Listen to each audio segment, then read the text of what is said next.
Good morning everybody. আজকে আমরা আবার একটা ভিডিও গ্রামার পোর্শনের উপরে আপলোড করতে যাচ্ছি। তোমরা নিশ্চয়ই ফলো করে আসছো আমার এই ভিডিওগুলোকে। আমরা গ্রামার পোর্শনে ন্যারেশন চেঞ্জ নিয়ে কথা বলছিলাম। আর ন্যারেশন চেঞ্জের আগের ভিডিওগুলোর ক্ষেত্রে দেখলে পরে দেখা যাবে যে সেখানে আমরা ন্যারেশন চেঞ্জের 5 ধরনের বাক্যের মধ্যে অলরেডি 4 ধরনের বাক্য নিয়ে কথা বলে ফেলেছি। 4 ধরনের বাক্যগুলো কী কী? প্রথমটা ছিল অ্যাসার্টিভ, তারপর একটা ছিল ইম্প্যারেটিভ, তারপর একটা ছিল অপটেটিভ, তারপর একটা ইন্টারোগেটিভ। তাহলে আমাদের কাছে পড়ে আছে শুধুমাত্র আর একটাই মাত্র বাক্য, লাস্ট বাক্য, সেটা হচ্ছে এক্সক্লেমেটরি সেন্টেন্সেস। আর আজকে আমরা এক্সক্লেমেটরি সেন্টেন্সেস এর ন্যারেশন চেঞ্জ কিভাবে করব সেটাকে নিয়েই আলোচনা করতে যাচ্ছি। তো আশা করি সবারই পুরোনো দিনের কথাগুলো, আগের দিনের বা এর আগের ভিডিওগুলোর কথাগুলো সবার মনে আছে, যেখানে আমরা বলেছিলাম যে ন্যারেশন চেঞ্জ করার সময় সবার আগে আমাদের রিপোর্টিং স্পিচকে দেখতে হবে, কারণ আমরা ডাইরেক্ট ন্যারেশন থেকে ইনডাইরেক্ট ন্যারেশনে চেঞ্জ করার কাজটাকে করছি। তো রিপোর্টিং স্পিচটাকে দেখার পরে রিপোর্টিং স্পিচের বাক্যের ধরন অনুযায়ী রিপোর্টিং ভার্বের জায়গায় রিপোর্টেড ভার্বকে বসাতে হবে তার নির্দিষ্ট টেন্স অনুযায়ী। তার পরবর্তীতে বিভিন্ন বাক্য অনুযায়ী যে ধরনের চেঞ্জেসগুলো আসে সেটা আমরা খেয়াল করেছি। আর তার সাথে সাথে যেহেতু রিপোর্টিং স্পিচের বক্তা আর রিপোর্টেড স্পিচের বক্তা পাল্টে যায়, সেই অনুযায়ী আমাদেরকে রিপোর্টেড স্পিচে বক্তা অনুযায়ী তাদের নাউন প্রোনাউনের পরিবর্তনগুলোকে খেয়াল করে বসাতে হয়। আমরা এই ক্ষেত্রেও ওই বেসিক যে নিয়মগুলো সেগুলো একই রাখবো, আর তার সাথে সাথে যে এক্সট্রা যে কাজটা আমাকে করতে হবে সেটাকে নিয়ে কথা বলব। এবার এক্সক্লেমেটরি সেন্টেন্সেস আমাদের কাছে কত প্রজাতির পাওয়া সম্ভব, আমরা কত প্রজাতির এক্সক্লেমেটরি সেন্টেন্সেস পাই সেটা জানা প্রয়োজন। তার সাথে সাথে এক্সক্লেমেটরি সেন্টেন্স বলতে কোন ধরনের বাক্যগুলোকে বোঝায় সেটাকেও আমাদের জানতে হবে। এবার এক্সক্লেমেটরি সেন্টেন্স মানে হচ্ছে যে সমস্ত বাক্যগুলোর মধ্যে দিয়ে এক্সক্লেইমেটরি কথাটার মধ্যেই আছে, এক্সক্লেইম ভার্বটার অর্থ হচ্ছে আবেগ প্রকাশিত হওয়া, এক্সক্লেইম করা। কিছু চেঁচিয়ে হতে পারে, আস্তে হতে পারে, কোনো একটা পদ্ধতিতে যখনই মানুষের মনের কোনো একটা বিশেষ আবেগকে প্রকাশ করা হবে, সেই আবেগ প্রকাশ করার জন্য যে বাক্যগুলোকে আমরা ব্যবহার করি সেই বাক্যগুলোকেই বলা হয় এক্সক্লেমেটরি সেন্টেন্স, যার বাংলা নামটা হচ্ছে বিস্ময়সূচক বাক্য। এই এক্সক্লেমেটরি সেন্টেন্স যখন আমরা তৈরি করি, বেসিক প্যাটার্নের মধ্যে এক্সক্লেমেটরি সেন্টেন্সের ক্ষেত্রে আমরা দেখতে পাই এই বাক্যগুলোর মধ্যে ইন্টারজেকশনের ব্যবহার করা হয়। আমরা পার্টস অফ স্পিচ নিশ্চয়ই জানি, এবং এই পার্টস অফ স্পিচের যে লাস্ট মেম্বার, সেই ইন্টারজেকশন এই এক্সক্লেমেটরি সেন্টেন্সের মধ্যেই ব্যবহৃত হয়। তো এই এক্সক্লেমেটরি সেন্টেন্সের যে ব্যবহারের কথাটা আমরা কথা বলতে যাচ্ছি, সেই এক্সক্লেমেটরি সেন্টেন্সটা দেখতে কেমন, তো বেসিক স্ট্রাকচারের কথা বলছি। সেই বেসিক স্ট্রাকচারটা হচ্ছে, প্রথমত বাক্যের মধ্যে আগে একটা ইন্টারজেকশন ব্যবহৃত হবে, আর তারপরে বাক্যটার মধ্যে একটি অ্যাসার্টিভ সেন্টেন্স জুড়ে দেওয়া থাকবে। তাহলে পরেই বাক্যটি টোটালে সম্পূর্ণরূপে এক্সক্লেমেটরি সেন্টেন্সে পরিণত হয়। যেটা বলছি সেটা তার বেসিক স্ট্রাকচার। অনেকটা কেমন, ইন্টারজেকশনের উদাহরণ হুররা, আলাস, ও, আ, হ্যালো, এটসেট্রা। তো আমরা যে কোনো একটা ইন্টারজেকশন নিই, ইন্টারজেকশন যেমন হুররা। আমরা জানি হুররা কথাটাকে আমরা জেনারেলি আনন্দ প্রকাশ, বই প্রকাশ করার জন্য আনন্দের ব্যবহার করি। কেউ একে হুররে বলে, কেউ হুররা বলে, বিভিন্নভাবে উচ্চারণ করা সম্ভব। এবার ইন্টারজেকশনের উচ্চারণ বিভিন্ন রকম হওয়ার কারণ এদের নির্দিষ্ট কোনো মানে নেই। তো জাস্ট বলার ভঙ্গিমার উপর ডিপেন্ড করে আমরা এর মানেটাকে প্রকাশ করার চেষ্টা করি। তো সেরকম একটা ইন্টারজেকশন, এটাকে হুররা।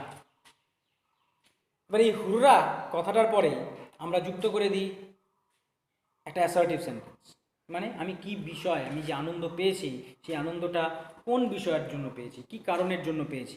এবার সেই কারণটাকে ব্যাখ্যা করার জন্য আমরা এই অ্যাসার্টিভ সেন্টেন্সটাকে, ডিক্লারেটিভ বাক্যটাকে যুক্ত করি, যাতে বোঝা যায় নির্দিষ্ট কোন কারণের জন্য আমরা আনন্দ পেয়েছি।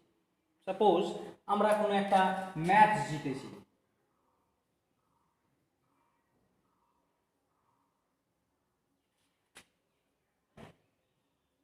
কোনো একটা ম্যাচ খেলছিলাম, সেই ম্যাচটাকে আমরা জিতেছি। তাহলে হুররা, তারপরে একটা অ্যাসার্টিভ সেন্টেন্স। এই ইন্টারজেকশনটাকে বিভিন্ন বাক্যের মধ্যে, বাক্যের শুরুতে, মাঝে, শেষে, যে কোনো জায়গায় ব্যবহার করা সম্ভব। যেখানে বাক্যটাকে শুনতে ভালো লাগে সেই হিসাবে আমরা ব্যবহার করি। তাহলে বেসিক স্ট্রাকচারে আমরা বাক্যের শুরুতে আগে রাখলাম। এবার এই ইন্টারজেকশন ব্যবহার করার ফলে বাক্যটা যেহেতু আর অ্যাসার্টিভ সেন্টেন্স থাকলো না, এই বাক্যটাকে ইন্টারজেকশন বাদ দিলে অ্যাসার্টিভ, ইন্টারজেকশন যুক্ত করলে পারে এক্সক্লেমেটরি। এর যে পাংচুয়েশন, অর্থাৎ বাক্যের শেষে গিয়ে আমরা ফুল স্টপ বসাই, কমা বসাতে পারি, বা অন্য কোনো মার্ক অফ ইন্টারোগেশন বসাই প্রশ্নবোধক বাক্যের ক্ষেত্রে, ইন্টারোগেটিভ সেন্টেন্সেসের ক্ষেত্রে, এই বাক্যটার ক্ষেত্রে একটা বিশেষ পাংচুয়েশন আমরা ব্যবহার করি, যার নামটা হচ্ছে মার্ক অফ এক্সক্লেমেশন। তাকে দেখতে কেমন? ভেরি সিম্পল, একটা দাগ, তার নিচে একটা ডট। আমরা সবাই জানি একটা দাগ দিয়ে একটা ডট দিলে পরেই সেটা এক্সক্লেমেশন মার্ক বা মার্ক অফ এক্সক্লেমেশন হিসেবে কী হয়? পরিগণিত হয়। তাহলে আমাদের এই মার্ক অফ এক্সক্লেমেশন আমরা বসাবো কোথায়? আমাদের কাছে দুটো জায়গা আছে, দুটো ব্যবস্থা আছে। কী কী পদ্ধতিতে? আমরা যখন ইন্টারজেকশনটাকে ব্যবহার করলাম তারপরে একটা কমা লাগাতে পারি বাক্যের মধ্যে, এবং যেহেতু এখানে কমা বসিয়েছি, বাক্যটা যেহেতু এক্সক্লেমেটরি সেন্টেন্স, সেই জন্য বাক্যের শেষে আমি কী বসাবো? মার্ক অফ এক্সক্লেমেশন বসাবো। যদি এই পদ্ধতিতে না লিখি তাহলে আরও একভাবে বাক্যটাকে লেখা যায়। সেই পদ্ধতিটা কি? সেই পদ্ধতি হচ্ছে, তাহলে ইন্টারজেকশনের পরে আমরা আর কমা ব্যবহার করব না, আমরা সরাসরি মার্ক অফ এক্সক্লেমেশনকে ব্যবহার করব। কারণ এই মার্ক অফ এক্সক্লেমেশনকে আমি ব্যবহার করছি শুধুমাত্র ইন্টারজেকশন যুক্ত হওয়ার কারণে। কেননা ইন্টারজেকশন আছে বলেই এই অ্যাসার্টিভ সেন্টেন্সটা কিসে পরিণত হয়েছে? এক্সক্লেমেটরি সেন্টেন্সে পরিণত হয়েছে। আর যেটা এক্সক্লেমেটরি সেন্টেন্স তাতেই আমাকে মার্ক অফ এক্সক্লেমেশন ব্যবহার করতে হবে। যদি আমি এখানে মার্ক অফ এক্সক্লেমেশন বসাই তাহলে বাক্যের শেষে আমাকে অবশ্যই বা ফুল স্টপ ব্যবহার করতে হবে। তাহলে আমাদের কাছে দুটো রাস্তা, হয় আমি এখানে কমা ব্যবহার করব আর এখানে গিয়ে মার্ক অফ এক্সক্লেমেশন বসাবো, আর তা না হলে পরে মার্ক অফ এক্সক্লেমেশন ইন্টারজেকশনের পরেই যুক্ত করব আর বাক্যের শেষে গিয়ে ফুল স্টপ বসাবো। আমার হিসাবে প্রথম যখন কাজ করা শুরু করছি তখন মার্ক অফ এক্সক্লেমেশনটাকে ইন্টারজেকশনের পরে ব্যবহার করাটাই বুদ্ধিমান। কেন? কি কারণ? কারণ আমরা প্রত্যেকেই যত বাক্য তৈরি করেছি, 5 ধরনের বাক্যের মধ্যে যতগুলো বাক্য দেখেছি তাদের মধ্যে প্রায় প্রত্যেকটাই ফুল স্টপ দিয়ে শেষ হয়। শুধুমাত্র দুটো সেন্টেন্স যেক্ষেত্রে আমরা ফুল স্টপ ব্যবহার করি না, একটা হচ্ছে ইন্টারোগেটিভ সেন্টেন্স আর একটা হচ্ছে এক্সক্লেমেটরি সেন্টেন্স। এই বাক্য ইন্টারোগেটিভ সেন্টেন্সের জন্য মার্ক অফ ইন্টারোগেশন, এক্সক্লেমেটরি সেন্টেন্সের জন্য মার্ক অফ এক্সক্লেমেশন। বাদ বাকি যে 3টা প্রজাতির বাক্য আছে, এক হচ্ছে অ্যাসার্টিভ, ইম্পারেটিভ, অপটেটিভ, প্রত্যেকটার ক্ষেত্রেই আমরা কিন্তু কী ব্যবহার করি? ফুল স্টপ ব্যবহার করি। অর্থাৎ আমরা পৃথিবীর অধিকাংশ বাক্যের লেখার পরে ফুল স্টপ দিতে অভ্যস্ত। তো স্বাভাবিকভাবেই যখন আমরা এই জাতীয় বাক্য লিখব তখন ফুল স্টপ ব্যবহার করতে আমরা বেশি প্রবণতা দেখাবো, এবং সেটা আমরা প্রায় প্রত্যেকেই, অনেকেই অভিজ্ঞতা আছে আমাদের। কারণ আমরা মার্ক অফ এক্সক্লেমেশন যদিও বা এক্সক্লেমেটরি সেন্টেন্স খুব একটা বেশি ব্যবহার করি না, কিন্তু ইন্টারোগেটিভ সেন্টেন্স প্রায়ই আমাদের লিখতে হয়। আর অনেক সময় স্টুডেন্টদের দেখা যায় এই ইন্টারোগেশন মার্কটাকে আমরা অনেক সময় ব্যবহার না করে বাক্যের শেষে গিয়ে, ইন্টারোগেটিভ সেন্টেন্সেসের শেষে গিয়ে ফুল স্টপ বসিয়ে দিয়েছি। দ্যাটস ভেরি ন্যাচারাল, কারণ আমরা বেশিরভাগ ক্ষেত্রে ফুল স্টপ বসাতেই অভ্যস্ত। যাতে আমাদের সেই জাতীয় কোনো ভুল না হয়, ভুল হওয়ার সম্ভাবনাটা কমে যায়, ভুল না হয় বললে ভুল হওয়ার সম্ভাবনাটা কমে যায়, তার জন্য ইন্টারজেকশন ব্যবহার করার সাথে সাথে যদি মার্ক অফ এক্সক্লেমেশন বসাই, যেটা আমার তখনও মনে থাকবে যেহেতু ইন্টারজেকশন লিখছি, তো সুতরাং এটা এক্সক্লেমেটরি সেন্টেন্স, তো সুতরাং আমার মনে থাকবে যে এটা মার্ক অফ এক্সক্লেমেশন দিয়ে শেষ করা উচিত। তো সেই মার্ক অফ এক্সক্লেমেশনকে আমি শুরুতেই বসিয়ে দেবো, তাহলে আমি নিরাপদ যে আমার বাক্যটা পাংচুয়েশনের দিক দিয়ে নির্ভুল থেকে যাচ্ছে। তো এটা হচ্ছে বেসিক স্ট্রাকচার, যেখানে একটা ইন্টারজেকশন শুরুতে থাকবে আর তারপরে একটা কি থাকবে? অ্যাসার্টিভ সেন্টেন্স দিলেই বাক্যটা এক্সক্লেমেটরি সেন্টেন্সে পরিণত হবে। এবার প্রশ্ন হচ্ছে, এই বাক্যটা, এই যে এক্সক্লেমেটরি সেন্টেন্সের ন্যারেশন চেঞ্জ কীভাবে করবে? যদি এই বাক্যটাকে ন্যারেশন চেঞ্জের বা ন্যারেশনের আকৃতিতে তৈরি করতে হয় বা লিখতে হয়, তাহলে সেক্ষেত্রে আমরা সবাই জানি যে এই সম্পূর্ণ বাক্যটাকে আমাকে রাখতে হবে কার মধ্যে? রিপোর্টিং স্পিচের মধ্যে। কারণ রিপোর্টিং স্পিচের মধ্যে আমাকে কী জাতীয় বাক্য দেওয়া হচ্ছে তার উপরে ডিপেন্ড করে বলবো এটা ওই জাতীয় বাক্যের ন্যারেশন চেঞ্জ। তার সম্পূর্ণ বাক্যটা থাকবে রিপোর্টিং স্পিচের মধ্যে, অর্থাৎ ইনভার্টেড কমার মধ্যে। তার শুরুতে আগে কে থাকবে? একজন বক্তা, কে এই সম্পূর্ণ কথাটা বলেছে। তো সেই জন্য সামনে কাকে যুক্ত করবো? হি, সেইড। আবার মনে করিয়ে দিই, সেইড রিপোর্টিং ভার্ব নিচ্ছি, পাস্ট আকারে নিচ্ছি, যাতে পরিবর্তন, টেন্সগত যে পরিবর্তন হওয়া সম্ভব এই বাক্যগুলোর মধ্যে, সেই পরিবর্তনগুলো আমাদের একবারে একটা উদাহরণের মধ্যে দিয়েই যাতে কাজ করা হয়ে যায়। তো এতে গেল আমাদের বেসিক স্ট্রাকচার এক্সক্লেমেটরি সেন্টেন্সেসের। এছাড়াও আরেকটা প্রজাতির এক্সক্লেমেটরি সেন্টেন্স পাওয়া যায়। সেই প্রজাতিটা কি? সেটা স্ট্রাকচারটা হচ্ছে, আমাকে কোনো ইন্টারজেকশন আলাদা করে দেওয়া থাকবে না। ইন্টারজেকশন একটা শব্দ, কিন্তু এরকম কোনো আলাদা একটা শব্দ, জাস্ট একটা শব্দ আমাদের কাছে কিন্তু সেন্টেন্সটার মধ্যে থাকবে না, বরঞ্চ বাক্যটা থাকবে এই জাতীয়।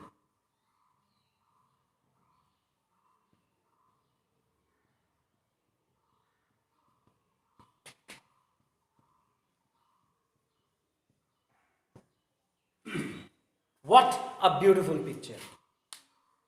এই বাক্যগুলোর মধ্যে আমরা প্রায় বা প্রত্যেকটা ক্ষেত্রেই WH ওয়ার্ডকে ব্যবহার হতে দেখতে পাবো।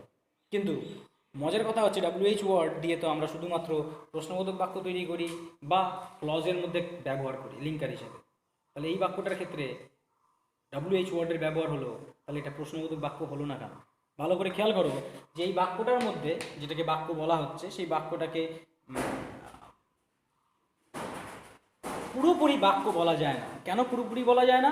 কারণ ভালো করে খেয়াল করলে দেখা যাবে যে সম্পূর্ণ বাক্য, যেটা ওয়ার্ডের যে সমষ্টি, শব্দ সমষ্টি, বাক্য বলাটা ভুল এই মুহূর্তে, শব্দের যে সমষ্টি, এই শব্দ সমষ্টিটার মধ্যে কোনো ভার্বকে লক্ষ্য করা যাচ্ছে না। আছে কি? হোয়াট ভার্ব না, এ ভার্ব না, বিউটিফুল ভার্ব না, পিকচার ভার্ব না, এটা কেউই ভার্ব না। তাহলে বাক্যের মধ্যে যদি ভার্ব না থাকে, তাহলে সেটাকে কোনো মতেই একটা সম্পূর্ণ বাক্য বলা যায়। তাহলে যদি এই জাতীয় বাক্য দেওয়া থাকে, এই জাতীয় শব্দ সমষ্টি দেওয়া থাকে, তাহলে একে আমি কি মিনিং করতে পারি না পারি না? হোয়াট আ বিউটিফুল পিকচার, এই কথাটার মানে হচ্ছে কি সুন্দর ছবিটা। এবং প্রায়শই আমরা এই জাতীয় কথা প্রকাশ্যে বলে থাকি এবং তার মধ্যে দিয়ে ছবিটার সৌন্দর্যের মাত্রাটাকে ব্যাখ্যা করি। অর্থাৎ আমার কাছে ছবিটা যে প্রচণ্ড মাত্রায় সুন্দর লেগেছে, সেই প্রচণ্ড মাত্রাটাকে বোঝানোর জন্য আমরা এই জাতীয় শব্দ সমষ্টিকে ব্যবহার করে থাকি। যে কারণে একে সম্পূর্ণরূপে বাক্য তো বলা যাচ্ছে না ঠিকই, কিন্তু যেহেতু এটা মনের অভিব্যক্তিকে প্রকাশ করছে, মনের একটা অনুভূতিকে প্রকাশ করছে। কি অনুভূতি? যে সৌন্দর্যটা আমার কাছে অস্বাভাবিক, প্রচণ্ড সুন্দর, সেই কারণেই আমি কে বলছি হোয়াট আ বিউটিফুল পিকচার, কি সুন্দর ছবিটা। আমি বলিনি খুব সুন্দর, কিন্তু মানেটা বোঝাচ্ছি যেন এটা খুব সুন্দর। এই জাতীয় মনের অভিব্যক্তি প্রকাশ পাওয়ার কারণে একে সম্পূর্ণরূপে বাক্য না বলা গেলেও একে বলা যেতে পারে যে এ অনেকটা ইন্টারজেকশনের মতন কাজ করছে, হ্যাঁ কি না? কারণ ইন্টারজেকশনেরও কাজ মনের একটা বিশেষ অনুভূতিকে কি করে দেওয়া, প্রকাশ করে দেওয়া। এও এই শব্দ সমষ্টিও মনে একটা বিশেষ অনুভূতিকে প্রকাশ করছে বলেই চিহ্নিত করা যায়। তাহলে এটাকে সম্পূর্ণরূপে বাক্য বলা যাচ্ছে না, কারণ এর মধ্যে ভার্ব দেখতে পাচ্ছি না। আবার একে আমি ইন্টারজেকশন বলতে পারছি না, কারণ ইন্টারজেকশন হতে হলে একটা মাত্র শব্দ হতে হয়। তাহলে একে কি বলবো? এর আলাদা করে কোনো নাম দেওয়া নেই। আমার হিসাবে একে ইন্টারজেকশনের মতো কোনো একটা শব্দ সমষ্টি ব্যবহার বলা যেতে পারে, যার মধ্যে দিয়ে মানসিক অনুভূতি প্রকাশিত হচ্ছে। তাহলে এই যে স্ট্রাকচারটা, এই স্ট্রাকচারটাকেও আমরা কিন্তু এক্সক্লেমেটরি সেন্টেন্সেসের অন্তর্গত করে রেখেছি। কেন রেখেছি? কারণ একে সম্পূর্ণরূপে সেন্টেন্স বলা না গেলেও এর মধ্যে দিয়ে একটা বিশেষ মানে প্রকাশিত হচ্ছে, এবং যেহেতু একটা মনের অনুভূতি প্রকাশ করছে, তো স্বাভাবিকভাবে এটাকে সেন্টেন্সের মতো বলা যায়, এবং মানসিক অনুভূতি প্রকাশ করার জন্য একে এক্সক্লেমেটরি সেন্টেন্সেসের অন্তর্গত করা হয়েছে। একটা বিশেষ প্রকারের বাক্যের গঠন, যেটাকে এক্সক্লেমেটরি সেন্টেন্সের মধ্যে রাখা হয়। তাহলে এই যে স্ট্রাকচারটা, এই স্ট্রাকচারটাও সম্পূর্ণটাই এক্সক্লেমেটরি সেন্টেন্স হিসেবে আমাদের সামনে অনেক ক্ষেত্রেই পাওয়া সম্ভব। যেহেতু এটা এক্সক্লেমেটরি সেন্টেন্স, তো সুতরাং বাক্যের শেষে ফুল স্টপ ব্যবহার করা যাবে না। নিশ্চয়ই আমায় কি বসাতে হবে? Mark of exclamation. কোনো ইন্টারজেকশন আলাদা করে বসে নেই, তো মার্ক অফ এক্সক্লেমেশনকে আমি ওই জায়গায় বসাতে পারছি না। তাহলে এই বাক্যগুলোর ক্ষেত্রে বা এই জাতীয় গঠনগুলোর ক্ষেত্রে আমাকে অবশ্যই বাক্যের শেষেই মার্ক অফ এক্সক্লেমেশনকে ব্যবহার করতে হবে। তাহলে এটা আমার বেসিক প্যাটার্ন এক্সক্লেমেটরি সেন্টেন্সের। আর একটা ভ্যারাইটি আমরা পাই, যে ক্ষেত্রে WH ওয়ার্ড দিয়ে বাক্যগুলোকে লেখা হয়েছে। অনেক সময় WH ওয়ার্ড দিয়ে এই জাতীয় যে বাক্যের গঠন আমরা পাবো, তার মধ্যে ভার্বের ব্যবহারও দেখতে পাই। তো সেই ক্ষেত্রে ওই বাক্যটাকে আমি এক্সক্লেমেটরি সেন্টেন্সের অন্তর্গত করব, এবং সেটা কোন প্যাটার্নের? দ্বিতীয় প্যাটার্নের সেন্টেন্সের অন্তর্গত করব। তো ফার্স্ট প্যাটার্নের ক্ষেত্রে ইন্টারজেকশনটা বাক্যের একেবারে শুরুতে বসে থাকবে, নাহলে মাঝে, নাহলে পরে শেষে থাকতে পারে। কথাটা বোঝা যায়? যেহেতু এটা এক্সক্লেমেটরি সেন্টেন্স, তো স্বাভাবিকভাবে একে যদি ন্যারেশনের রূপ দিতে হয় তাহলে একে আমাকে আবার কোথায় রাখতে হবে? রিপোর্টিং স্পিচের মধ্যে রাখলাম। আর তার আগে এই কথাটার, এই সম্পূর্ণ কথাটার বক্তা কে ছিল তাকে আমাকে উল্লেখ করে দিতে হবে। রিপোর্টিং ভার্বটা আবার পাস্ট টেন্সে, যাতে টেন্সগত যা পরিবর্তন করার প্রয়োজন পড়বে সেটা আমরা এই উদাহরণের মধ্যে দিয়েই দেখিয়ে দিতে পারি। তাহলে আমাদের কাছে এক্সক্লেমেটরি সেন্টেন্সেসের ন্যারেশন চেঞ্জ করার জন্য দুটো উদাহরণ আমরা দেখতে পাচ্ছি, যেখানে একটা বেসিক আর একটা ভ্যারাইটি। প্রথমে আমরা জেনারেল কাজটা দুটো বাক্যের ক্ষেত্রেই প্রয়োগ করে নিই। জেনারেল কাজ কি?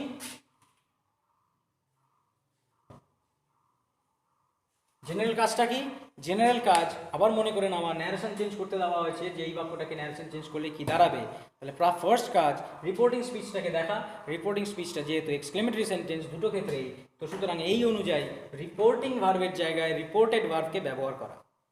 এবার যেহেতু এক্সক্লেমেটরি সেন্টেন্স, আমরা প্রথম ভিডিওতেই এই রিপোর্টিং ভার্ব রিপোর্টেড ভার্ব, দ্বিতীয় ভিডিওতে আমার মনে নেই কোন ভিডিও, রিপোর্টিং ভার্ব বা রিপোর্টেড ভার্বের পরিবর্তনের মধ্যে বলে দেওয়া হয়েছিল যে এক্সক্লেমেটরি সেন্টেন্সেসের ক্ষেত্রে ভার্ব হিসেবে, রিপোর্টেড ভার্ব হিসেবে আমরা এক্সক্লেইম কথাটাকে ব্যবহার করব। এক্সক্লেইম ভার্ব, এক্সক্লেমেটরি সেন্টেন্স, তো ভার্বটা কি? এক্সক্লেইম। যেহেতু ভার্বটা এক্সক্লেইম, তো সুতরাং রিপোর্টিং ভার্বের টেন্স অনুযায়ী রিপোর্টেড ভার্বটাকে পাস্ট আকারে ব্যবহার করলে পরে এক্সক্লেইম ভার্বের পাস্ট আকারটা কি দাঁড়ায়?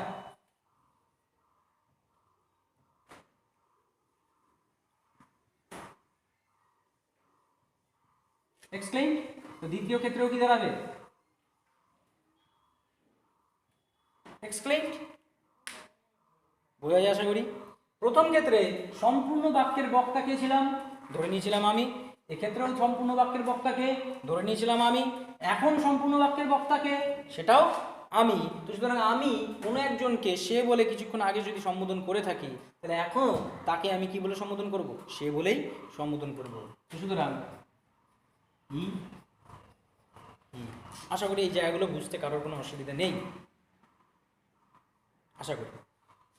তারপরের যে কাজটা, যেটা অন্যান্য বাক্যগুলোর ক্ষেত্রে প্রয়োজন পড়তো না, কিন্তু এই বাক্যটার ক্ষেত্রে প্রয়োজন পড়বে, সেটা হচ্ছে মনের যে অনুভূতিটা আমি বাক্যের মধ্যে থেকে পাচ্ছি, এই হুররা শব্দ দিয়ে পাচ্ছি বা এই বাক্যটার মধ্যে দিয়ে পাচ্ছি, সেই মনের অনুভূতিটা কেমন সেটা আমাকে আলাদা করে ন্যারেশন চেঞ্জ করার সময় প্রকাশ করতে হবে। কারণ ডাইরেক্ট স্পিচের মধ্যে ইন্টারজেকশনের ব্যবহারের মধ্যে দিয়েই মনের অনুভূতিটা বোঝা যাচ্ছে। হুররা, কেউ কোনোদিনও মন খারাপের কোনো একটা বিষয় হুররা কথাটাকে ব্যবহার করবো না, নিশ্চয়ই আনন্দের বিষয়ে ব্যবহার করবো। আর যেহেতু এই আনন্দের বিষয়ে হুররা শব্দটাকে ব্যবহার করব, তো সুতরাং মানসিক অনুভূতি যেটা প্রথম বাক্য দিয়ে প্রকাশ পাচ্ছে সেটা নিশ্চয়ই কিসের? আনন্দের। আর ওই রিপোর্টিং ভার্ব রিপোর্টেড ভার্বের চেঞ্জেসের মধ্যে লেখা আছে যে আনন্দ, দুঃখ, রাগ এবং বিস্ময়, এই চারটার মধ্যে দিয়ে আমরা অধিকাংশ বাক্যের মানসিক অনুভূতিগুলোকে ইন জেনারেল প্রকাশ করতে পারি। স্পেসিফিক কিছুর জন্য আলাদা করা যায়, কিন্তু বেসিক্যালি এই চারটা দিয়েই মানুষ বিভিন্ন ধরনের বাক্যের, প্রায় 100% বাক্যেরই মানসিক অনুভূতিগুলো প্রকাশিত করা সম্ভব। তো সেই হিসাবে প্রথম বাক্যটা দিয়ে যেহেতু আনন্দের বহিঃপ্রকাশ ঘটছে, তাহলে এক্সক্লেম কথাটার সঙ্গে আনন্দটাকে, এক্সক্লেম মানে তো চেঁচানো, প্রকাশ করলাম। এবার কেমন ধরনের অনুভূতি প্রকাশ করলাম? আমি বলে দেবো যে আনন্দের অনুভূতি প্রকাশ করলাম। এই আনন্দের অনুভূতি কথাটাকে যুক্ত করার জন্য আমরা এই এক্সক্লেম ভার্বের সাথে কাকে যুক্ত করি? আনন্দ কথাটাকে। আর এই বারবার এই নাউনটাকে যুক্ত করার জন্য মাঝখানে একটা প্রেপোজিশনকে ব্যবহার করা হয়। কোন প্রিপোজিশন? হয় ইন, আর না হলে পরে উইথ। হয় ইন জয় আর না হলে পরে উইথ জয়, যে কোনো একটা, এনিওয়ান। আমরা রিপোর্টিং বা রিপোর্টেড ভার্বের মধ্যে করে এসেছি। ঠিক একই রকমভাবে দ্বিতীয় বাক্যের মধ্যে what a nice beautiful picture, অর্থাৎ কি সুন্দর ছবিটা, এটা আমি কখন বলবো? আনন্দ হলে? না, আনন্দ হলে তো এটা বলি না। দুঃখ হলে? না, দুঃখ হলেও বলি না। তাহলে বেটে কি রেগে গিয়ে? না, তাও বলবো না। নিশ্চয়ই ছবিটার সৌন্দর্য দেখে আমি অভিভূত হয়ে গেছি, অবাক হয়ে গেছি, সেই কারণের জন্যই এই কথাটা আমার মুখ দিয়ে কী হবে? বেরিয়ে আসবে। অর্থাৎ দ্বিতীয় বাক্যটার মধ্যে যে মানসিক অনুভূতি প্রকাশিত হচ্ছে সেটা হচ্ছে আমার বিস্ময়। তো সেই বিস্ময়ের জন্য আমরা কি লিখে এসেছিলাম? ওয়ান্ডার। আর যুক্ত করার জন্য আমরা ব্যবহার করবো হয় ইন, আর না হলে পরে উইথ, যে কোনো একটা। তাহলে হি এক্সক্লেইমড ইন জয় অথবা হি এক্সক্লেইমড উইথ জয়। কথাটা আশা করি বোঝা যায়। এতটা পর্যন্ত কাজ করার পরে এবার আমরা স্পেসিফিক্যালি প্রথম বাক্যটাকে নিয়ে কাজ করব, মানে দ্বিতীয় বাক্য নিয়ে আর কাজ করবো না। এতটা পর্যন্ত কাজ আমরা প্রথম বাক্য আর দ্বিতীয় বাক্যের জন্য সেম ইকুয়াল একই ধরনের, যেটা আমরা অলরেডি অন্যান্য বাক্যগুলোর ক্ষেত্রেও একই কাজ করে এসেছি। ফলে রিপোর্টেড ভার্বটাকে আলাদা আলাদা ক্ষেত্রে আলাদা আলাদা ব্যবহার করছি, কিন্তু কাজটা একই ছিল। এর পরের যে কাজটা সেটা প্রথম বাক্যের ক্ষেত্রে, স্পেসিফিক্যালি প্রথম বাক্যের ক্ষেত্রের জন্য যেটা করতে হবে সেটা কি, যেহেতু এইবার রিপোর্টিং স্পিচের আমি ন্যারেশনটাকে কি করব, চেঞ্জ করব, অর্থাৎ বক্তা পাল্টাবো, তো স্বাভাবিকভাবে এই রিপোর্টিং স্পিচের মধ্যে থাকা বাক্যকে নিয়ে আমরা এখন কাজ করব। রিপোর্টিং স্পিচের মধ্যে আমাদেরকে প্রথম বাক্যের মধ্যে বাক্যটা যেটা দেওয়া হয়েছিল সেটা ছিল হুররা I have one the match, হুররা আমি ম্যাচটা জিতে গিয়েছি। এই যে বাক্যটা, সেই বাক্যটার সম্পূর্ণটাকে আমার আর ন্যারেশন চেঞ্জ করার সময় ব্যবহার করার দরকার নেই, সম্পূর্ণ বাক্য নিয়ে চিন্তা ভাবনা করার দরকার নেই। কেন? কারণ এই হুররা, এই যে হুররে বা হুররা কথাটার যে অনুভূতি বা ব্যবহারের যে উদ্দেশ্য সেটা অলরেডি আমি ন্যারেশন চেঞ্জ করার আগেই এক্সক্লেইমড ইন জয়ের মধ্যে দিয়ে প্রকাশ করে দিয়েছি। তো সুতরাং রিপোর্টিং স্পিচে এখন আমার কাছে শুধুমাত্র কি পড়ে আছে, I have one the match, এটাই পড়ে আছে। আর যে বাক্যটা পড়ে আছে সেটা আবার কি জাতীয় বাক্য, অ্যাসার্টিভ সেন্টেন্স। আর যেহেতু আমাকে যে বাক্যটা এখন পড়ে আছে আমার কাছে সেই বাক্যটা অ্যাসার্টিভ সেন্টেন্স, তাহলে ন্যারেশন চেঞ্জ করার সময় আমি পুরনো সেই অ্যাসার্টিভ সেন্টেন্সের পদ্ধতি প্রয়োগ করব। আর অ্যাসার্টিভ সেন্টেন্সের পদ্ধতি অনুযায়ী আমাকে বাক্যের মধ্যে এই বাক্যের সঙ্গে এই বাক্যটাকে বা এই ভার্বের সঙ্গে এই ফাইনাইট ভার্বটাকে যুক্ত করার জন্য একটা লিঙ্কার আনতে হয়। আর লিঙ্কারটা অ্যাসার্টিভ সেন্টেন্সের জন্য কি ছিল, দ্যাট লিঙ্কার। তাহলে এই বাক্যের জন্য আমি কি আনবো, দ্যাট লিঙ্কার নিয়ে আসলাম। এবার আবার অ্যাসার্টিভ সেন্টেন্স অনুযায়ী এই যে বাক্যটা, রিপোর্টিং স্পিচ অনুযায়ী এই যে বাক্য, এই বাক্যের বক্তা ছিল কে, সে নিজেকে আমি বলে সম্বোধন করছে। এবার এই সম্পূর্ণ বাক্যের বক্তাকে আমি তাকে তো অলরেডি সে বলে সম্বোধন করে ফেলেছি, তার মানে এখনো তাকে আবার, এটা তো সে, এই লোকটা, তাহলে এই যে সেই ব্যক্তি, সেই ব্যক্তিকে আবার আমি কি বলে সম্বোধন করব, সে বলেই সম্বোধন করব। তো সুতরাং কি একই কাজ, অ্যাসার্টিভ সেন্টেন্সে যা করে আসছি এখানেও তাই কাজ। সম্বোধন করার পরে দেখলাম ভার্বের আকার বসে আছে। এবার আমি দেখতে পাচ্ছি রিপোর্টিং ভার্ব আছে পাস্ট টেন্সে, রিপোর্টিং স্পিচ আছে প্রেজেন্ট পারফেক্টে। তাহলে রিপোর্টেড স্পিচ কোন আকারে হবে, পাস্ট পারফেক্টে, টেন্সগত পরিবর্তন। পাস্ট পারফেক্ট অনুযায়ী কিভাবে বসবে, হ্যাড ওয়ান। এবার সেই ব্যক্তিটা যে জিনিসটাকে চিহ্নিত করছিল তাকে সে ম্যাচ বলে, দ্য ম্যাচ বলে চিহ্নিত করেছিল, ম্যাচটা আমি যখন কথাটা বলবো আমিও নিশ্চয়ই একই রকমভাবে তাকে কি করবো, সম্বোধন করব, অর্থাৎ ম্যাচটা। তো সুতরাং had one the match, full stop.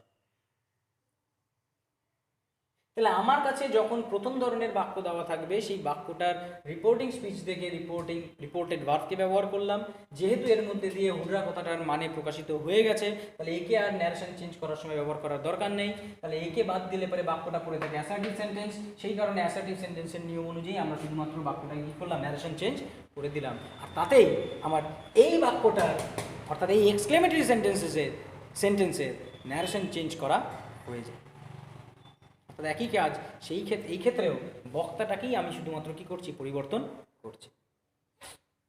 প্রথম বাক্যটা তো কাজ করাটা খুব একটা কঠিন নয়, আশা করি এটা বোঝা গেছে। তো দেখা যাচ্ছে যে প্রথম বাক্যটা ন্যারেশন চেঞ্জ করাটা খুব একটা কঠিন কাজ না। কঠিন কেন, কোনোটাই কঠিন না। সত্যি কথা বলতে নতুনত্ব কিছু নেই, নতুনত্ব একটাই, সেটা হচ্ছে হুররা, যেটা আমরা এখানে রিপোর্টেড ভার্বের মধ্যে ব্যবহার করে ফেলেছি। কিন্তু দ্বিতীয় বাক্যটা যখন ন্যারেশন চেঞ্জ করব সেখানে আবার একটুখানি নতুনত্ব আছে। নতুনত্বটা কি, নতুনত্বটা হচ্ছে এই যে আমাকে যখন দ্বিতীয় বাক্য দেওয়া হলো, রিপোর্টিং স্পিচ দেখে রিপোর্টেড ভার্ব বসালাম, রিপোর্টেড ভার্বের পরে এই বাক্যটার অনুভূতি অনুযায়ী অনুভূতিটাকে ব্যবহার করলাম, বক্তা অনুযায়ী তার সাবজেক্টকে ব্যবহার করলাম, এই ভার্বের সাবজেক্ট ব্যবহার করলাম। এবার যখন বাক্যটাকে যুক্ত করব, এই বাক্যটাকে আর এই বাক্যটাকে যুক্ত করার সময় এর মধ্যে কোনো ভার্ব নেই, আচ্ছা কি, তাহলে এই বাক্যটাকে যুক্ত করার জন্য আলাদা করে আমার আর লিঙ্কার আনার প্রয়োজন পড়ার কথা না, হ্যাঁ কি না, তাই তো মনে হয়। কিন্তু সেটা চিন্তা আমি যদি করি তাহলে আমার চিন্তাটা হয়ে যাবে একটা ভুল চিন্তা। কেন? কারণ সেই কারণটাও আমরা অলরেডি আগে আলোচনা করে আসছি।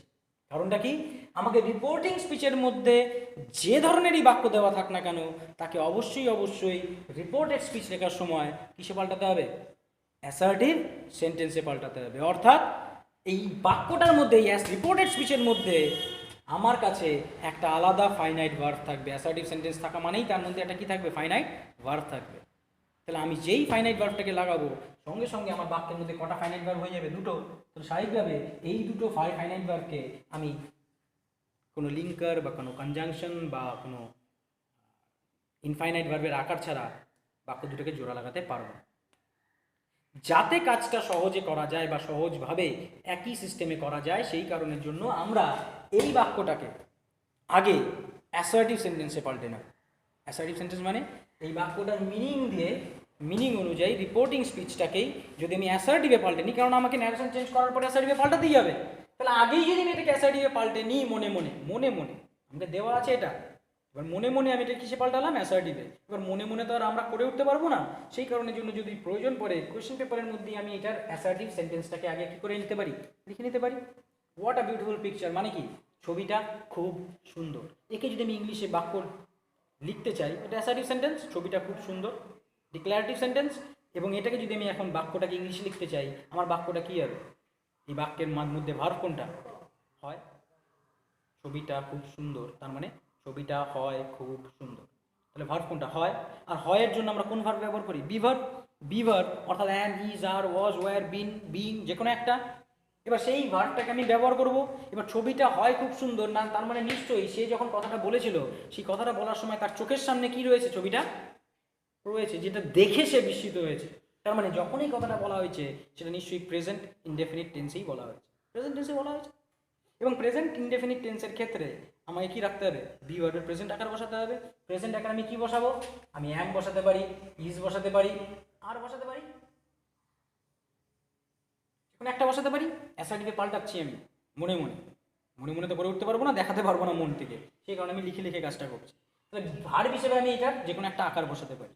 এবার আমি প্রশ্ন করলাম, কে হয়, হু, ছবিটা হয় খুব সুন্দর, কে হয়, ছবিটা হয়।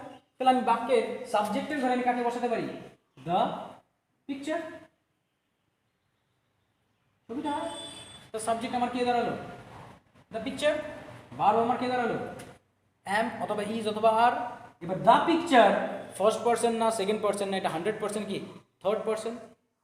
এবং দ্য পিকচার বলা মানে নিশ্চয়ই একটা পিকচারের কথা বলা হয়েছে, পিকচার্সও বলা হয়নি, তার মানে নিশ্চয়ই থার্ড পার্সন সিঙ্গুলার নাম্বার হওয়ার কারণে তারপরে আরও বসবে না, এমও বসবে না, 100% এখানে কি ব্যবহৃত হবে, ইজ ব্যবহৃত হবে। তো সুতরাং ভার্বের জায়গায় আমি কি পেয়ে গেলাম, ইজ। এবার আমি প্রশ্ন করলাম, কে হয়, ছবিটা হয়, ফাইন, কিন্তু কি হয়, উত্তরে পাই সুন্দর হয়, তাই না? কেমন হয়, সুন্দর হয়। তাহলে অবজেক্টের ঘরে আমি কাকে দেখতে পাচ্ছি, সুন্দর, এবং সেটা কেমন, ইংলিশটা কি, বিউটিফুল। আর শুধুমাত্র সুন্দর তা নয়, কি সুন্দর ছবি মানে কথাটা কি দাঁড়াবে, খুব সুন্দর। তাহলে সুন্দর কথাটাকে তো আমি লিখে দিলাম অবজেক্টের ঘরে, কিন্তু যেহেতু এই বাক্যটার মধ্যে কি সুন্দর ছবিটা কথাটাকে ব্যবহার করা হয়েছে, তার মধ্যে দিয়ে অনুভূতি দিয়ে বা বুঝে আমি ফিল করতেছি যে নিশ্চয়ই ছবিটা খুব সুন্দর, সেই জন্যই আমার কাছে বাক্যটা দেওয়া হয়েছে কি সুন্দর ছবিটা। তাহলে এই খুব কথাটাকেও আমাকে বাক্যের মধ্যে অবশ্যই ব্যবহার করতে হবে। আর এই খুব কথাটাকে আমি কার সাথে ব্যবহার করব, এই অ্যাডজেক্টিভের সাথে। এই অ্যাডজেক্টিভের আগে কাকে বসাবো, ভেরিকে, খুব এর ইংলিশ ভেরি। তাহলে আমার কাছে সম্পূর্ণ বাক্যটা কি দাঁড়ালো, অ্যাসার্টিভে, the picture is very beautiful. আশা করি কথাটা বোঝা গেছে। এবার আমি মনে করব, যেহেতু এই এক্সক্লেমেটরি সেন্টেন্সের এক্সক্লেমেশনের ধারণাটা আমি অলরেডি রিপোর্টেড ভার্বের মধ্যে দিয়ে প্রকাশ করে দিয়েছি, এবার আমি ধরে নেব যে আমার কাছে যে বাক্যটা দেওয়া আছে সেই বাক্যটা কোনটা, হি সেই comma inverted comma the picture is very beautiful. অর্থাৎ রিপোর্টিং স্পিচের মধ্যে আমার কাছে কি জাতীয় বাক্য দেখতে পাচ্ছি, অ্যাসার্টিভ সেন্টেন্স দেখতে পাচ্ছি। তো সুতরাং অ্যাসার্টিভ সেন্টেন্স হওয়ার কারণে ন্যারেশন চেঞ্জ করার সময় দুটো বাক্যকে জোড়া লাগানোর জন্য, দুটো ভার্বকে জোড়া লাগানোর জন্য লিঙ্কার হিসেবে কি লাগাবো, দ্যাটকে লাগাবো, বসালাম দ্যাট। আর তারপরে দ্য পিকচারকে সেও বলেছিল দ্য পিকচার, আমিও কি বলবো, the picture, the picture. Reporting verb আছে প্রেজেন্ট টেন্সে, রিপোর্টিং স্পিচ আছে, সরি রিপোর্টিং ভার্ব আছে পাস্ট টেন্সে, রিপোর্টিং স্পিচ আছে প্রেজেন্ট ইনডেফিনিটে। তাহলে রিপোর্টেড স্পিচ কিসে লাগাবো, পাস্ট ইনডেফিনিটে। কথাটা হবে কি, ওয়াজ তারপরের বাক্য অংশটার মধ্যে সেও বলেছিল খুব সুন্দর, আমিও কি বলবো, খুবই সুন্দর। ছবিটা ছিল খুব সুন্দর, সুতরাং ব্যাপারটা কি হবে, ভেরি বিউটিফুল। তাহলে দ্বিতীয় বাক্যটার ক্ষেত্রে আমার কাছে যেহেতু অ্যাসার্টিভ সেন্টেন্সটা চোখের সামনে তুলে ধরা নেই, আমাকে মনে মনে এই বাক্যটাকে তার অ্যাসার্টিভ স্ট্রাকচারে পাল্টে নিয়ে তারপরে এই অ্যাসার্টিভ সেন্টেন্সের ন্যারেশনটাকে আমাকে কি করতে হয়, চেঞ্জ করতে হয়। কথাটা আশা করি বোঝা যাচ্ছে। এই পদ্ধতিতে কাজ করার পরে আমার কাছে এই যে অ্যাসার্টিভ স্ট্রাকচার, এই স্ট্রাকচারটাকে আরও একটা ভ্যারাইটিতে আমরা তৈরি করতে পারি। ভ্যারাইটি অর্থাৎ আরও একভাবে তৈরিটা করতে পারি। আমরা তো এখানে the picture is very beautiful এভাবেও বাক্যটাকে লেখা যায়। আবার অনেক সময় আমরা ইন্ট্রোডাক্টরি ইট ব্যবহার করে বা ইন্ট্রোডাক্টরি দেয়ার ব্যবহার করেও বাক্যটাকে তৈরি করতে পারি। যদি ইন্ট্রোডাক্টরি ইট ব্যবহার করি তাহলে বাক্যটা কি দাঁড়াবে, it is a very beautiful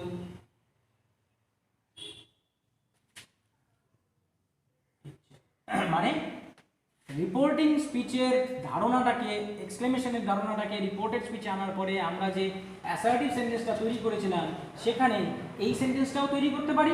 আবার প্রয়োজনে যদি কারোর মনে হয় যে এই বাক্যটা তৈরি করলে আমার বেশি সুবিধা হয়, তাহলে এই বাক্যটাকেও সে কী করতে পারে, তৈরি করতে পারে। তাহলে দুটোই অ্যাসার্টিভ সেন্টেন্স, এই যে আমার ভার্ব, এই যে আমার সাবজেক্ট, এই যে আমার অবজেক্ট, সম্পূর্ণটা অবজেক্ট, তাহলে এটাও আমি তৈরি করতে পারি, এটাও তৈরি করতে পারি। যদি এইটা তৈরি করি তাহলে আমার আনসার আসবে that the picture was very beautiful. আর যদি এইটা তৈরি করে থাকি তাহলে পরে বাক্যটার অ্যান্সার আসবে দ্যাট, মানে আমি এখান থেকে লিখতেছি, that it was a very beautiful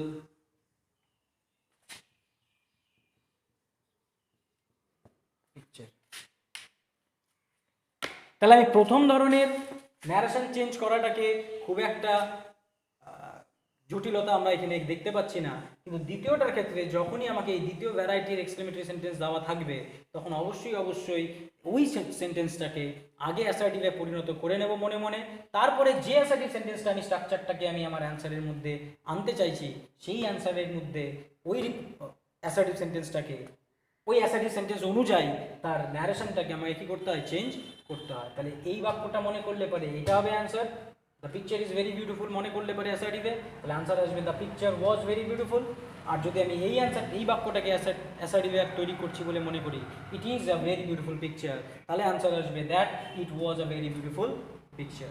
দুটোর মধ্যে যেটাই তুমি ব্যবহার করো না কেন দুটোই 100% কারেক্ট সেন্টেন্স। কিন্তু খেয়াল রাখবে দ্বিতীয় ধরনের ভ্যারাইটির মধ্যে যখনই তুমি বাক্য দেখতে পাবে তার মধ্যে অবশ্যই একটা WH ওয়ার্ড থাকবে, আর সেই WH ওয়ার্ডের জন্য প্রয়োজন অনুযায়ী, বাক্য অনুযায়ী, অবজেক্ট অনুযায়ী, অ্যাডজেক্টিভস অনুযায়ী নানান ধরনের অ্যাডভার্বকে তোমাকে কি করতে হয়, ব্যবহার করতে হয়। সেই অ্যাডভার্বটা ভেরি হতে পারে, যেমন এই ক্ষেত্রে ভেরি ছিল, কোনো ক্ষেত্রে গ্রেট হতে পারে, কোনো ক্ষেত্রে সো হতে পারে, কোনো ক্ষেত্রে সো মাচ হতে পারে। বিভিন্ন অ্যাডভার্ব বিভিন্ন শব্দের সাথে কি করে, যুক্ত হয়। যেরকম যদি বলা হয় I am a full, what a full I am, কি ভয়ঙ্কর বোকা আমি, তাহলে এই বাক্যটা ন্যারেশন চেঞ্জ যখন করবো, what a full I am, হোয়াটের জন্য যে অ্যাডভার্বটাকে ব্যবহার করবো বা অ্যাডভার্বটা কি দাঁড়াবে, ভেরি বললে হবে, আই অ্যাম আ ভেরি ফুল বললে হয় না, মানায় না। I am a so full তাও হবে, তাও হয় না। তাহলে আমাকে কী ব্যবহার করতে হবে, সেই বাক্যটার ক্ষেত্রে আই অ্যাম আ গ্রেট ফুল ব্যবহার করতে হবে। তাহলে বিভিন্ন অ্যাডজেক্টিভের সাথে বিভিন্ন অ্যাডভার্বকে আমাকে কী করতে হয়, যুক্ত করতে হয়। সেটা এখনই নিয়মের মতন করে যদি মুখস্থ করতে চাও মনে থাকবে না। তার চাইতে তুমি যখনই বাক্যগুলোকে তৈরি করতেছো সেই বাক্যগুলোকে তৈরি করার সময় প্র্যাকটিস করতে করতে বিভিন্ন অ্যাডজেক্টিভের সাথে বিভিন্ন অ্যাডভার্বকে যুক্ত করার অভ্যাস তৈরি করার সাথে সাথে তোমার মাস্টারমশাই বা দিদিমণিরা তোমাদেরকে এই ব্যাপারে ফেস টু ফেস যখন তাদের সাথে যাবে তখন তারা তোমাদেরকে হেল্প করতে পারে। যেটা ভুল হচ্ছে সেটা কেন ভুল, কী কারণে ভুল, কেন ব্যবহৃত হয় না, তার প্রশ্নের উত্তর তোমাকে নিশ্চয়ই তোমাদের মাস্টারমশাই বা দিদিমণিরা, যাদের সাথে তোমরা সরাসরি যোগাযোগে থাকতে পারছো, আমার সাথে থাকতে পারছো না physically, over comments, over questions তুমি আমাকে জিজ্ঞেস করতে পারো বা তোমরা জিজ্ঞেস করতে পারো, আমি অবশ্যই হেল্প করার চেষ্টা করব। কিন্তু ফিজিক্যালি সামনে থাকলে এবার যেটা বোঝানোটা যতটা সহজ বা সুবিধা হয় ওভার অনলাইন মিডিয়াম সেটা করাটা একটু কষ্ট সাপেক্ষ আমার পক্ষেও তোমার পক্ষেও বোঝার জন্য। তো সুতরাং প্র্যাকটিসের মারফতে কোন অ্যাডজেক্টিভের সাথে কোন অ্যাডভার্ব যুক্ত হয় সেটাকে অভ্যাস করাটা বেশি প্রয়োজন। তো এই গেল আমাদের এক্সক্লেমেটরি সেন্টেন্সেসের ন্যারেশন চেঞ্জ করার পদ্ধতি। আশা করি পদ্ধতিটা সম্পর্কে বোঝার মতন করে কথাগুলো বলতে পেরেছি। যদি কারোর কোনো অসুবিধা থেকে থাকে অবশ্যই আবার বললাম কমেন্ট করে জানাতে, আমি অবশ্যই অ্যান্সার করার চেষ্টা করব। কিন্তু যা যা কাজই করি না কেন খেয়াল করে দেখো, ভালো করে বুদ্ধি খাটিয়ে একটু ব্রেনটাকে ব্যবহার করার চেষ্টা করে দেখে নাও যে তোমাকে কিন্তু প্রসিডিয়ারের মধ্যে এক ফোঁটাও চেঞ্জ করার কথা বলা হয় না। যা কিছু পরিবর্তন সেটা হয় লিঙ্কারে পরিবর্তন বা বাক্যের স্ট্রাকচার অনুযায়ী বাক্যের তৈরি করাতে পরিবর্তন। একবার যদি বাক্যটা তৈরি করে ফেলা যায় তাহলে পরে কিন্তু বাক্যটাকে ন্যারেশন চেঞ্জ করার জন্য যে নিয়মগুলো আমরা প্রয়োগ করছি সেটা প্রথম ধরনের বাক্যের জন্য যা করেছি লাস্ট ধরনের বাক্যের জন্য পরপর একই কাজ করে এসেছি। কি কাজ? প্রসিডিয়ারটা কি? First of all look at the reporting speech. As per the reporting speech, use the reported verb by the tense of the reporting verb। যেই তুমি রিপোর্টিং ভার্বের টেন্সটাকে বসিয়ে ফেললে সঙ্গে সঙ্গে রিপোর্টেড ভার্বের টেন্সটাকে বসানোর পরেই রিপোর্টিং স্পিচ অনুযায়ী লিঙ্কার ব্যবহার করো। বেশিরভাগ ক্ষেত্রে দ্যাট লিঙ্কার ব্যবহৃত হচ্ছে। যেই দ্যাট লিঙ্কার বসে গেল, যে বাক্যই তোমাকে ন্যারেশন চেঞ্জের মধ্যে দেওয়া থাকুক না কেন, অর্থাৎ রিপোর্টিং স্পিচে দেওয়া থাকুক না কেন, ন্যারেশন চেঞ্জ করার সময় অর্থাৎ রিপোর্টেড স্পিচ তৈরি করার সময় তাকে অবশ্যই অ্যাসার্টিভ সেন্টেন্সে পাল্টে না। এইটুকুই পদ্ধতি। আর লিঙ্কারের ক্ষেত্রে তুমি খেয়াল করে দেখো, assertive sentence, imperative sentence, imperative বাদে assertive sentence, optative sentence, interrogative sentence, exclamatory sentence, প্রত্যেকটার ক্ষেত্রেই আমরা কমপ্লেক্স সেন্টেন্সকে কী করে এসেছি? ব্যবহার করে এসেছি। আর ইম্পারেটিভ সেন্টেন্সের ক্ষেত্রে একটা স্পেশাল ক্ষেত্র ছিল উপদেশমূলক বাক্য, যেখানে আমরা কমপ্লেক্স সেন্টেন্সকে ব্যবহার করেছি। আর এই সব কটার মধ্যে অ্যাসার্টিভ, অপটেটিভ আর এক্সক্লেমেটরি তিনটার জন্য আমরা একই লিঙ্কার ব্যবহার করেছি, সেটা হচ্ছে দ্যাট লিঙ্কার। প্রশ্নবোধক বাক্যের ক্ষেত্রে লিঙ্কার ব্যবহার করেছি কি ঠিকই, কিন্তু WH ওয়ার্ড দিয়ে করা প্রশ্নের ক্ষেত্রে WH ওয়ার্ড যেটা ব্যবহৃত হয়ে আছে প্রশ্নের মধ্যে সেটাই তোমার লিঙ্কার, অথবা অক্সিলারি ওয়ার্ড দিয়ে করা প্রশ্নের ক্ষেত্রে ইফ অথবা ওয়েদারটা লিঙ্কার। ফোর্থ নিয়ম। আর 5 নম্বরটার ক্ষেত্রে ইম্পারেটিভ সেন্টেন্স, অর্থাৎ ইম্পারেটিভ সেন্টেন্সের ক্ষেত্রে আমাকে আর স্পেশাল কোনো লিঙ্কার ব্যবহার করতে হয় না, কারণ আমরা কমপ্লেক্স সেন্টেন্সে বাক্যটাকেই লিখি না। আমরা কার ব্যবহার করি? আমরা ইনফাইনাইট ভার্বের ব্যবহার করি। তাও আবার কোন ইনফাইনাইট ভার্ব? ইনফিনিটিভ। স্পেশালি একটাই, কারণ আগে আদেশ দেব তারপরেই কাজটা করব, তাহলে ইনফিনিটিভকেই আমাকে ব্যবহার করতে হবে। তাহলে ইনফিনিটিভ আকারটাকে ব্যবহার করে আমরা কি করি? বাক্যগুলোকে জোড়া লাগাই। এই তো আমার 5টা লিঙ্কিং ওয়ার্ডস। আর বেসিক যে পদ্ধতি, সেই বেসিক পদ্ধতি একই। তো সুতরাং আমরা এক করে প্রত্যেকটা বাক্যের ন্যারেশন চেঞ্জ করার পদ্ধতি নিয়ে আলোচনা করে ফেলেছি। নেক্সট ভিডিওতে আমরা দেখে নেব কিছু ব্যতিক্রমী ঘটনা। ব্যতিক্রমী বলছি এই কারণের জন্য, কারণ এই যে ঘটনাগুলো বলবো সেগুলো এই 5 ধরনের বাক্যের মধ্যেকার বাক্যগুলোর মতো হুবহু এক না, তবে কাজ তো একই। সেই ন্যারেশন চেঞ্জ তো আমাদের প্রসিডিয়ারে কোনো পরিবর্তন আসবে না। আমরা নেক্সট ভিডিওতে সেই জাতীয় বাক্য নিয়েই আলোচনা করব। কিন্তু তার আগে, সেই ভিডিওটা আসার আগে পর্যন্ত আশা করি তোমরা সবাই অ্যাসার্টিভ, ইম্পারেটিভ, অপটেটিভ এবং এক্সক্লেমেটরি এবং ইন্টারোগেটিভ এই 5 ধরনের বাক্যের প্রত্যেকটা ন্যারেশন চেঞ্জের প্র্যাকটিস যথেষ্ট পরিমাণে বাড়িতে করে ফেলেছ। যা অসুবিধা জানাও, হেল্প করার চেষ্টা করব। So see you in the next video. Goodbye till then. Thank you.